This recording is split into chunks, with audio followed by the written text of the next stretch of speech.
अस्सलाम वालेकुम। मेरा नाम डॉक्टर वाजिद शबीर है और currently I am working in UK. फालिज एक ऐसी बीमारी है जो कि इंसान को सारी ज़िंदगी की माजूरी दे सकती है।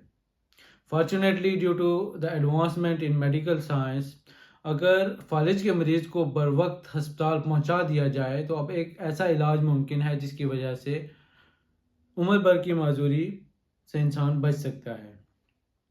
ये इलाज डेवलप कंट्रीज़ में तो मौजूद है, लेकिन खुशकिस्मती से डेवलप कंट्रीज़ जैसे कि पाकिस्तान, उसके बड़े शहरों में भी ये इलाज मुमकिन है।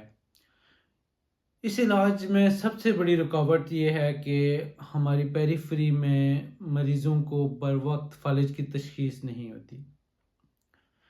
तकरीबन 1.5 साल से इंग्लैंड में काम करने के बाद ये मैंने मुशाहिदा किया है कि यहाँ पे जो आम पब्लिक है, जनरल पब्लिक है, उनको इम्पॉर्टेंट इमरजेंसी जैसे कि हार्ट अटैक या फालिज, उसकी अलामात के बारे में बहुत अवेयरनेस है। इसी वजह से इन इमरजेंसीज़ की सूरत में यहाँ के मरीज़ों में इन बीमारियों के साथ इलाज की बेहतर सहूलियात हैं और इनमें इनकी प्रोग्नोसिस बहुत बेहतर है।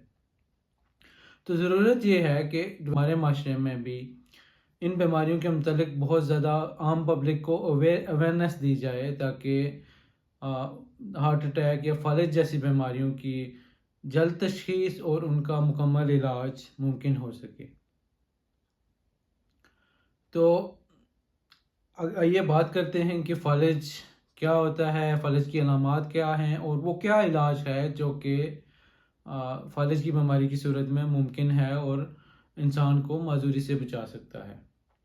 तो सबसे पहले तो याद रखें कि फालिज दो तरह का होता है। एक जिसको हम इस्केमिक स्ट्रोक कहते हैं, उसमें दिमाग की शरेयानें बंद होने की वजह से दिमाग तक खून की रसाई मुमकिन नहीं होती और दिमाग के जो सेल्स हैं उनकी डेथ हो जाती है और परमानेंट डैमेज होता है। और दूसरी तरह का जो स्ट्रोक है या दूसरी तरह का जो फालिज है उसको हम हेमरेजिक स्ट्रोक कहते हैं, या जिसको आम ज़ुबान में ब्रेन हेमरेज कहते हैं, जो कि दिमाग के अंदर खून के लीकेज की वजह से होता है। अब इन दोनों तरह के जो फालिज हैं इनकी अलामात एक ही जैसी हैं, तकरीबन एक ही जैसी हैं, लेकिन इनमें इनके जो इलाज है वो डिफरेंट है। मेजॉरिटी ऑफ पेशेंट जो जिनको फालिज होता है वो इस्कीमिक स्ट्रोक या ऐसा फालिज जिसमें दिमाग तक खून की सप्लाई बंद हो जाती है उसके साथ आते हैं, और यही वो किस्म है जिसका फौरी इलाज भी मुमकिन है। तो आज की वीडियो में हम मेनली बात करेंगे इस्कीमिक स्ट्रोक पे।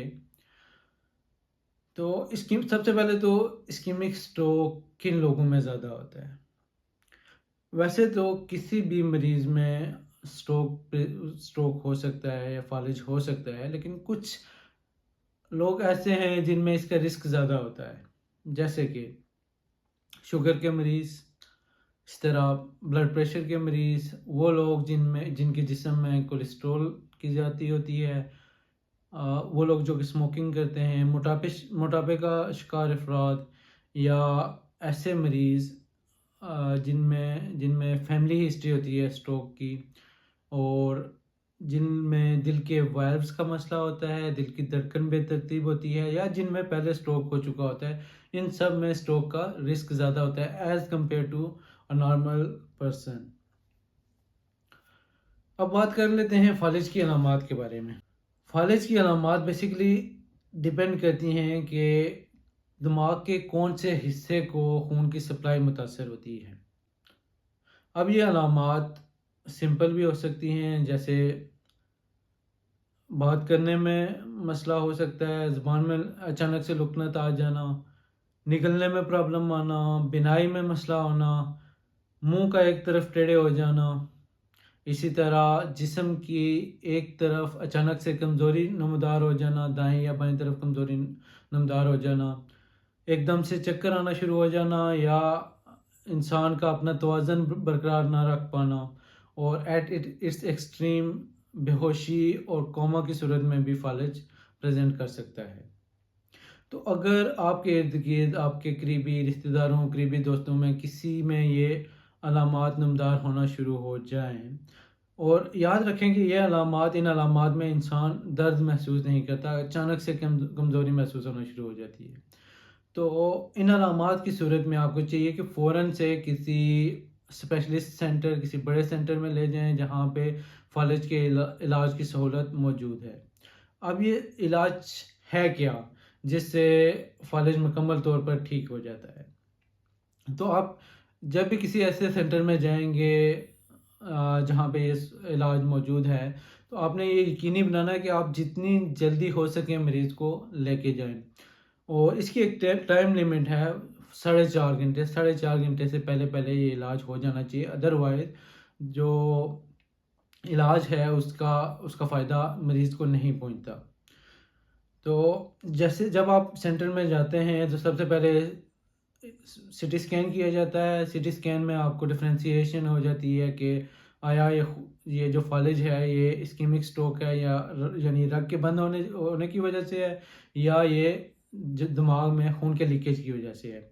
تو اگر اسکیمک اسٹروک ہے، یعنی دماغ میں خون کی رگ بند ہونے کی وجہ سے ہے، تو پھر ایک انجیکشن دیا جاتا ہے جس کو ٹی پی اے کہتے ہیں، جس کو ٹیشو پلازمینوجن ایکٹیویٹر کہتے ہیں۔ وہ انسان کے یا مریض کے باڈی ویٹ کی بیس پہ دیتے ہیں، اور 1 گھنٹے کے اوپر دیا جاتا ہے۔ یہ انجیکشن بیسیکلی ایک بہت ہی اسٹرانگ خون پتلا کرنے والا انجیکشن ہوتا ہے، جو کہ خون کی رگ کے اندر جو کلاٹ بنتا ہے، جو خون کا لوتھڑا جمع ہوتا ہے، جو کہ دماغ تک خون کی سپلائی میں رکاوٹ ہوتا ہے، اس کو کھول دیتا ہے اور دماغ میں خون کی سپلائی بحال کرتا ہے، اور جسم اور انسان میں جو پرماننٹ ڈیمیج ہوتا ہے اس کو روکتا ہے۔ اور یہ ٹریٹمنٹ اتنی میجیکل ہے کہ اس کا ایفیکٹ فوراً سے آنا شروع ہو جاتا ہے، اور آفٹر 48 آورز مریض میں ایک بہت سگنیفیکنٹ امپرومنٹ نظر آنا شروع ہوتی ہے، اور patient can get back to his or her normal life. اس کے کسی بھی میڈیکل ٹریٹمنٹ کی طرح اس کے بھی کچھ سائیڈ ایفیکٹس ہیں، جیسے کہ جسم کے حصے میں میجر بلیڈ ہو سکتا ہے، لیکن وہ رسک جو ہے وہ بہت کم ہے، 1 سے 2% ہے۔ جب ہم رسک یعنی بینیفٹس دیکھتے ہیں تو اس کے بینیفٹ یقیناً بہت زیادہ ہیں۔ اب جو مریض اس ٹائم لیمٹ کے اندر اسپتال یا کسی بڑے سینٹر میں نہیں پہنچ سکتے، ان میں انفارچونیٹلی کسی حد تک ایک پرماننٹ ڈیمیج باقی رہتا ہے۔ اب ان میں ٹریٹمنٹ ذرا مختلف ہوتی ہے، اس کو ہم کہتے ہیں کنزرویٹیو مینجمنٹ۔ وہ بیسیکلی ایک رسک فیکٹر یا لائف سٹائل موڈیفیکیشن ہوتی ہے، جس میں سب سے پہلے تو خون پتلا کرنے والی دوائیوں کا استعمال شروع کیا جاتا ہے، جس کو ایسپرین یا لوپرین کہتے ہیں۔ بلڈ پریشر کا بہتر کنٹرول، شوگر کا بہتر کنٹرول، اگر کولیسٹرول ہے تو کولیسٹرول کے لیے دوائیاں استعمال کی جاتی ہیں۔ اسموکنگ سیزیشن یا تمباکو نوشی روکنے کے لیے آپ کو گائیڈنس دی جائے گی، اور سب سے بڑھ کر فزیوتھراپی، تاکہ جسم کا جو حصہ متاثر ہوا ہے وہ it can get back to normal. So this is all about the stroke. امید ہے آپ کو آج کی ویڈیو پسند آئی ہوگی۔ اگر آپ کو آج کی ویڈیو پسند آئی ہے تو ہمارے چینل کو سبسکرائب اور اس ویڈیو کو لائک کرنا مت بھولیے گا۔ اسٹے ٹیون اینڈ اللہ حافظ ٹل نیکسٹ ٹائم۔